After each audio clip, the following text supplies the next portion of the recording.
Es war ein ganz normaler Freitagmorgen und das Mädchen Ellie Gold entschied sich, zu Hause zu bleiben, um zu lernen, da einige Unterrichtsstunden ausgefallen waren. Doch dies war die schlimmste Entscheidung ihres Lebens. Denn als der Vater die Tür öffnete, konnte er seinen Augen nicht trauen. Denn Ellie lag mit dem Gesicht zu Boden, erstochen in einer riesigen Pfütze aus ihrem eigenen Blutes. Aber fangen wir ganz von vorne an.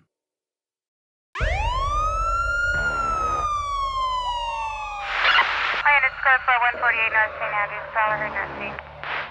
81 clear. U2 is the third and western. Wonton. At 814, unit X25 on Tech 2.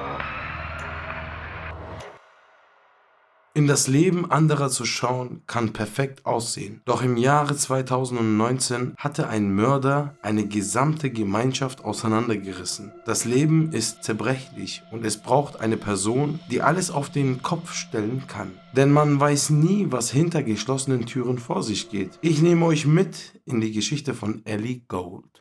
Ellie lebte mit seiner Familie in einer Kleinstadt namens Calne im Südwesten von England, in einem Gebiet von natürlicher Schönheit. Sie und ihre Familie lebten dort über 20 Jahre. Es war eine kleine und eine sehr enge Gemeinschaft. Alle Kinder hatten ein normales Schulsystem, wie wir auch hier in Deutschland. Auch sie spielten zusammen Fußball und hatten einen Kochkurs. Und sie lernten viele verschiedene Leute kennen. Es war ein idealer Ort, um seine Kinder großzuziehen. Die Golds hatten das Glück, eine Familie in ihrer Nähe zu haben. Ellie stand ihren Cousins sehr nahe, ebenso waren sie alle im gleichen Alter und haben vieles zusammen durchgemacht. Ellie wurde am 6. Februar 2002 geboren und einer ihrer Cousins namens Jess Vine wurde einen Monat später geboren, und zwar am 6. März 2002. Ebenso waren sie die einzigen Mädchen neben den anderen Cousins und sie haben sich einfach gut verstanden. Der Vater von Jess, David Vine, erzählte, dass es sich anfühlte, als hätten sie Zwillinge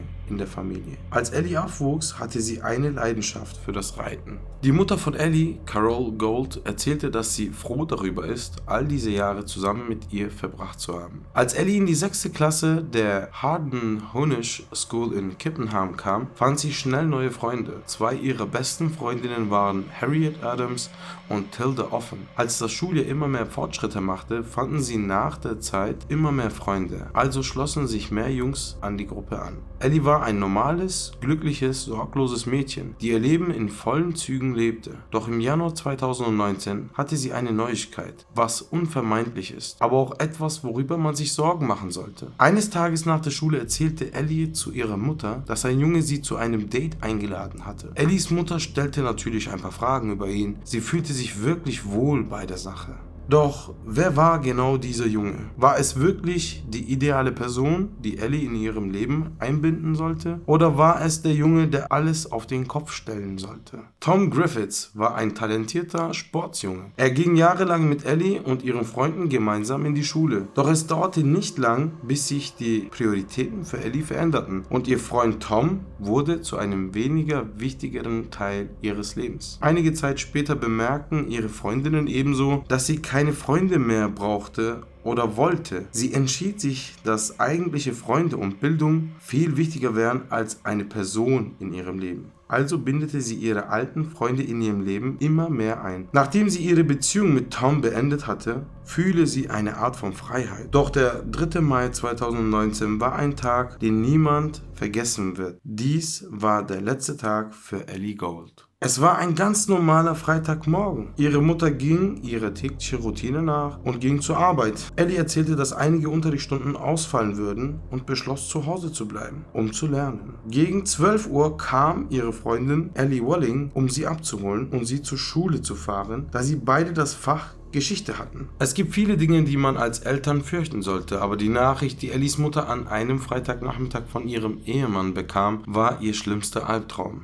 Total hysterisch rief ihr Ehemann an und sagte in einem aufgebrachten Ton: Du musst nach Hause kommen. Ellie hatte einen Unfall. And just said, Carol, you need to come home, you need to come home. Ellie's had an accident, she's had an accident, just drive carefully, Ellie's had an accident.